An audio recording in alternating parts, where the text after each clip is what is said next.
It is late February 2026, and we are in that weird sort of quiet limbo period of the tech calendar. Right. The holiday hype is completely faded. Exactly. The Vision Pro updates are old news, and that September keynote just feels like it is a lifetime away.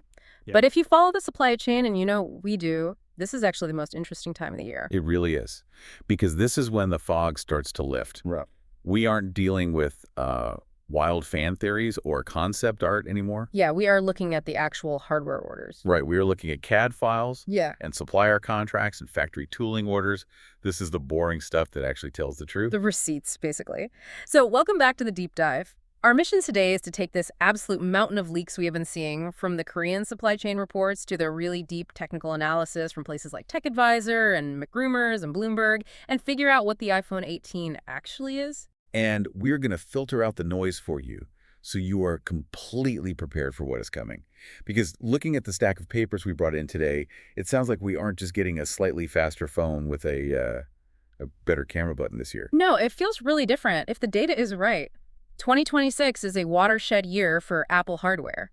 We are looking at three massive pillars today. First, Apple finally, and I mean finally, entering the foldable market. Long overdue. Second, a strategic shift in when they actually release phones that might honestly upset a lot of people. And third, a fundamental change to the silicon architecture that powers these things, which is going to be huge for AI. I definitely want to dig into that release schedule later because messing with the September cycle seems incredibly risky to me. But we have to start with the white whale, the device that has been 2 years away for the last decade. The iPhone Fold. Yes. Is it real this time, or are we just getting played again? It is real. The smoking gun is right there in the supply chain, specifically with Samsung Display. They are actively tooling up their production lines for 8.6 generation OLED panels. Okay, pause right there. 8.6th generation OLED. That sounds incredibly impressive. But what does it actually mean for someone listening who just wants a good screen? Why does that specific detail confirm a foldable? It is all about efficiency and yield for larger cuts of glass. Yeah. These are massive glass substrates that allow them to cut larger and more complex screens way more economically. Right, and Samsung is gearing this up specifically for a, quote, North American client. Exactly. And there is really only one client in North America that demands that kind of volume for that highly specific type of flexible panel. It'd have to be Apple. It has to be. And the timeline for mass production, which is Q3 of this year, lines up perfectly with a late 2026 release, so the hardware is absolutely coming. The question is, what does it actually look like? Well, the big fear with foldables has always been the form factor. Right. I have seen some Android foldables that just look like TV remote controls when they're closed, just super tall and skinny, and then others that are basically squares. What is Apple doing here? They seem to be going wider. The leaks describe the chassis as distinctly squarer than a standard iPhone, so think of it less like a phone that unfolds and more like a book. When you open it up, you aren't getting a cinematic widescreen. You are getting a 4.3 aspect ratio. Oh, that is the iPad mini ratio. Spot on, and that is entirely intentional. If you open this thing up, you effectively have an iPad mini in your pocket. The main inner display is rumored to be around 7.58 inches. Wow, so it is a full canvas. It is, but my issue with the book-style phones has always been the outer screen. If I have to physically unfold the phone just to reply to a quick text because the front screen is totally cramped, I am going to hate using it. I want a normal phone on the front and a tablet on the inside. This is where you might be a little disappointed then. The leaks are honestly a bit conflicted here, but they all lean small. Some reports say the outer screen is 5.25 inches. Others, like the note from Zuho Security, say 5.38 inches. 5.25 inches. That is tiny. I mean, the iPhone mini was bigger than that, wasn't it? It is definitely on the smaller side compared to what we are used to now. It suggests that Apple really views the outer screen as just a notification triage area or a quick action deck, not the main event. They want you to actually open the device. They don't want you just living on the cover screen. Exactly. Which feels like a gamble because people are lazy. We don't want to use two hands just to check a map while walking. But okay, let's assume I do open it. That brings us to the crease. The dreaded trench down the middle of the screen. I just cannot imagine Apple shipping a device where you can literally feel a bump every time you swipe across it. That has reportedly been the internal holdup for the last 3 years. They basically refused to sign off until the crease was invisible. So what is the fix? The solution they have settled on is a hybrid approach. They are using the Samsung inner display panel, but the hinge mechanism and the lamination method, which is how the glass bonds to the layers beneath it, is entirely custom Apple engineering. So they are trying to engineer their way out of the basic laws of physics. Yes. The goal is a completely flat surface when it is opened. And interestingly, to keep the device thin, they have had to make a pretty big sacrifice. Face ID sensors take up a lot of physical depth, so on the fold, Face ID is likely completely gone. Gone. Are you Yeah. kidding? So we are back to typing in passcodes like it is 2015. No, not passcodes. They are moving the security to a Touch ID button on the side of the device. Okay, I actually love that. I miss Touch ID. Yeah. It was faster in a lot of ways, especially when your phone is just sitting flat on a desk. It is very pragmatic. It saves all that internal space for the battery and the hinge. Also, don't expect any crazy, vibrant colors here. Rumors point to them playing it very safe. Dark gray and black or white and silver options. Classic Apple Pro colors. Yeah, But here's the part that might just kill your enthusiasm completely. We really need to talk about the price tag. I am ready to be hurt. The current high-end foldables are already pushing $2,000. Look at the Samsung Z Fold 7 at $1,999. Apple is going higher, much higher. The estimates are hovering between $1,999 and $2,500 right now. And one very specific supply chain figure popped up recently, putting it at exactly $2,399. $2,400 for a phone. That is a used car. That is a very nice vacation. Who is the actual market for this? It is the ultra market. It is an early adopter tax, plain and simple. You are paying for the novelty and you are funding their R&D. Remember the original MacBook Air? Yeah. It was wildly underpowered, it was expensive, and it only had one port, but it was the future. This is the exact same play. It is a status symbol just as much as it is a tool. That feels incredibly risky, especially right now. But let's pivot away from that because most people listening to this are not going to drop $2,400 on a first-generation foldable anyway. They are looking at the standard iPhone 18. And there is a rumor here that honestly confuses me, the split release schedule. Yes, this is easily the most disruptive rumor we have right now. Right. For over a decade, September is iPhone month. You announce everything, you sell everything, the whole world pays attention. But the rumor mill says that era is ending. Walk me through it. How does a split launch actually work? The theory is a staggered release cycle. September 2026 remains the big event, but only for the absolute high end. So the iPhone 18 Pro, the Pro Max, and the Fold. And the regular iPhone 18, the one that normal people actually buy. Pushed all the way to spring 2027, along with the budget 18e model and potentially the Air 2. Why on earth would they do that? You have the massive holiday shopping season right there in Q4. Why would you tell half of your customer base to wait until March? It is all about product differentiation.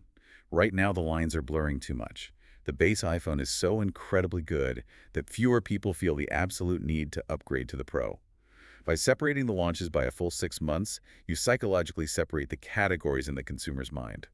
September is for the pros and the innovators. Spring is for everyday consumers. I guess it also smooths out the revenue over the year, too. Instead of one massive spike in Q4, they get a major second win in Q2. Exactly. And it gives them a dedicated window to really fix the narrative around the Air model. Right, the Air. That was supposed to be the slim, beautiful replacement for the Plus model, and it just kind of flopped, didn't it? Sales were reportedly very poor. The original Air had a fatal flaw, which was battery life. When you make a phone that incredibly thin, the battery has to shrink physically. There is no way around it.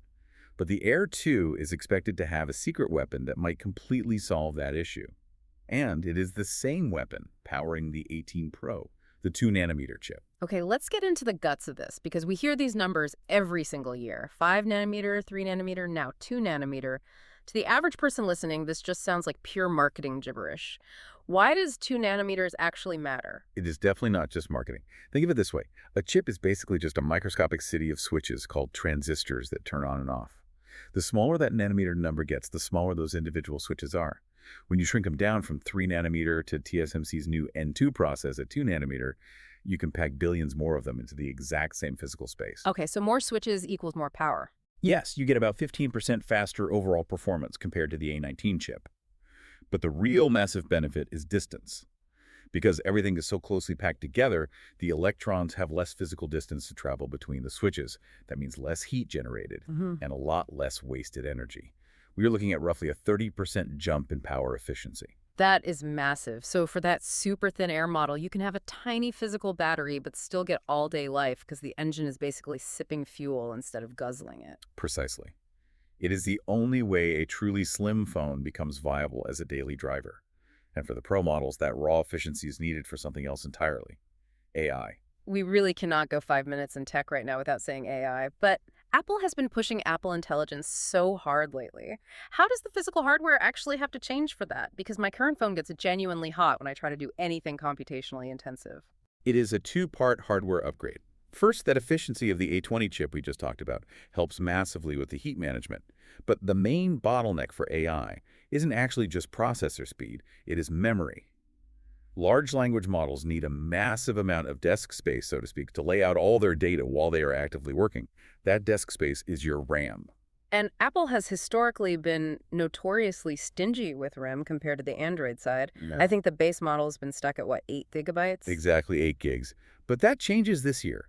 The base iPhone 18, not just the Pro, but the base model, is rumored to jump straight to 12 gigabytes of RAM. That is a full 4 gigabyte increase over the iPhone 17. That tells me absolutely everything I need to know about their software plans. You simply do not put 12 gigs RAM in a base model unless the core operating system absolutely demands it to function. Exactly. They want these massive AI models running locally on the device, not up in the cloud.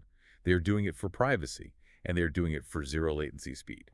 If you want Siri to summarize your messy inbox and cross-reference it with your calendar instantly without sending any of your personal data to a server farm, you need that 12 gigs. If you don't have the RAM, the phone has to constantly swap data in and out of the flash storage, which completely kills the battery and slows everything down to a crawl. It is fascinating that the physical hardware design is now being entirely dictated by the software needs. It really used to be the other way around. We are definitely deep into the era of AI-first hardware design now. And real quick on the hardware front, we should mention connectivity. Apple is finally transitioning to their proprietary 5G modems across the board. The C1 was in the 16E, the C1X is in the Air, but the 18 Pro and the Fold could debut the new C2 modem. Right, bringing it all in-house. Speaking of the physical design, though, let's talk about how the Pro models are going to look. I heard a really strange rumor about a transparent back.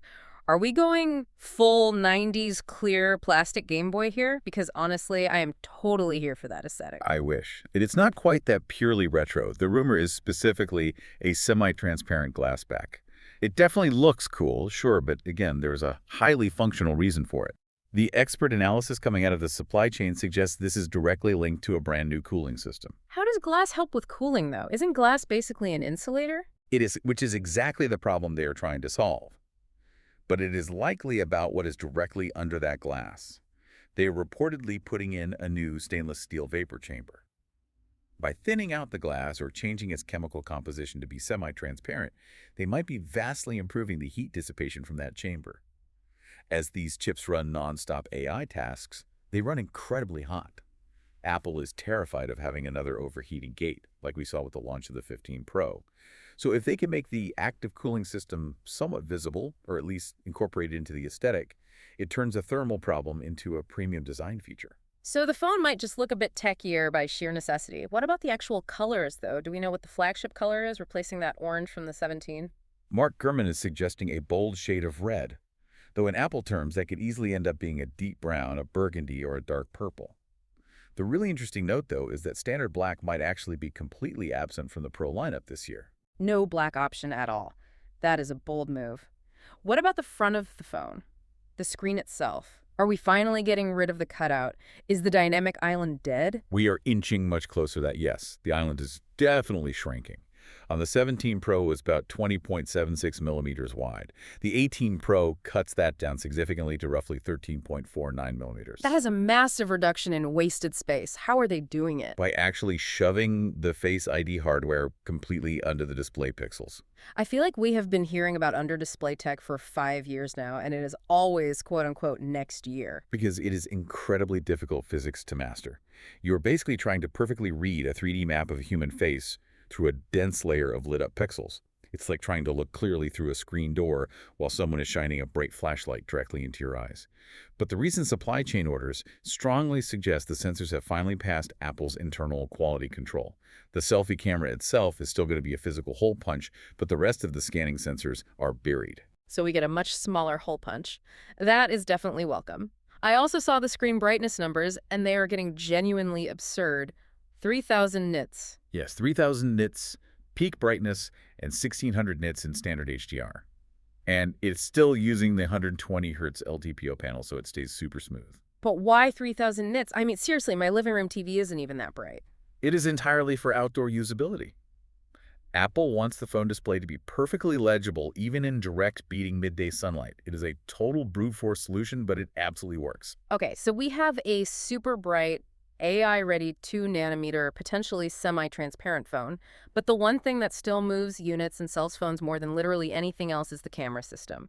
And I am hearing the Pro model is stealing a major trick from the DSLR photography world. The variable aperture. Yes, this is the single feature I am personally the most excited about. Explain this to me like I'm 5 years old, because most phones just have a fixed lens. What does dynamically changing the aperture actually do for my photos? Okay, imagine the human eye. When it is really dark in a room, your pupil gets huge to let as much light in as possible. But when you step outside and it is super bright, your pupil shrinks down to a tiny dot to focus and block the light. Smartphone cameras have historically always been stuck with just one fixed pupil size, and usually it is wide open. Which is why sometimes daytime photos can look a bit blown out or lack absolute corner-to-corner sharpness. Right, exactly. Or it is why you get that weird, messy, blurry edge when you try to take a close-up photo of a document. The lens is just physically too open for macro focus.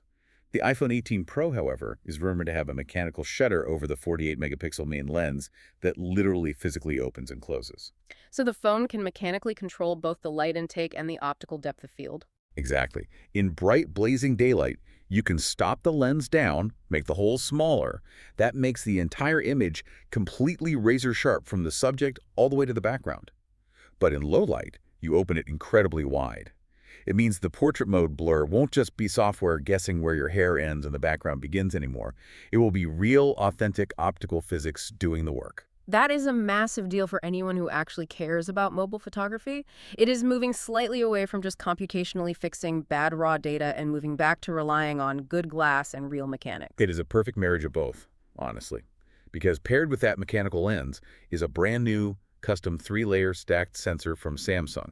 It is called PDTR Logic. Really catchy name there. I know it is a marketing mouthful, but technically speaking, it separates the parts of the sensor that physically read the incoming light from the parts that process the color data. The end result is drastically less digital noise in those tricky low-light situations. So we get much cleaner night shots and real optical depth of field.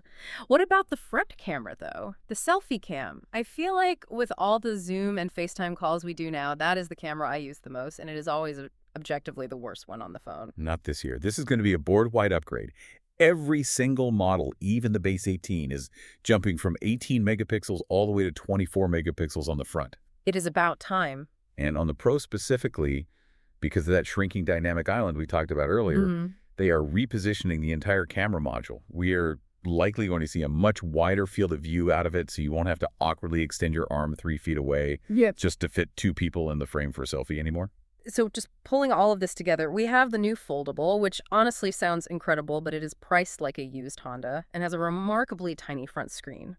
We have this completely wild split-release strategy, which purposely separates the pro-level tools from the everyday consumer toys. And we have this massive internal architectural jump with the A20 chip and the 12 gigs of RAM to support local AI. It is a very heavy hardware year. Sometimes we get those quote-unquote S years where it is really just minor software tweaks and a slightly better battery. Yeah. This is not that. This is completely new metal, new silicon, and totally new screen technology. It really feels like the iPhone is transitioning away from just being a smartphone and is becoming a localized AI engine in your pocket. That is the absolute perfect way to put it. These massive specs aren't here just so you can scroll Instagram a millisecond faster. Apple is building the physical infrastructure for an AI-heavy future that they haven't even fully unveiled to us yet. They are deliberately future-proofing the hardware right now so their software ecosystem can catch up to it over the next 2 years. Which makes perfect sense. And you know, that brings me to the final thought I really want to leave you, the listener, with today. It goes all the way back to that split launch rumor. It is the one lingering question that changes everything. Exactly, because if Apple actually goes through with this, if they deliberately separate the Pro models and the base models by 6 full months, does that fundamentally kill the entire cultural idea of, quote-unquote, the new iPhone? It certainly fragments the culture around it entirely. Right, because we are all so used to this massive monocultural moment every September where literally everyone talks about the new iPhone for a week. But if that splits, are we moving into a world where the Pro device isn't really viewed as a phone anymore? Is it becoming a highly specialized tool specifically for creators and power users, totally distinct from the basic communication device everyone else keeps in their pocket? I really think we are. We are watching the end of the one device for everyone era in real time. You Mhm. basically have to pick your lane now. Are you a pro or are you just a user? And the release date you buy on tells the world exactly which camp you belong to. That is definitely something to chew on before you decide to drop $2,400 next year. But that is going to do it for our deep dive today. We will be closely tracking all of these supply chain leaks as they slowly turn into actual hardware on the assembly line. Thanks for listening.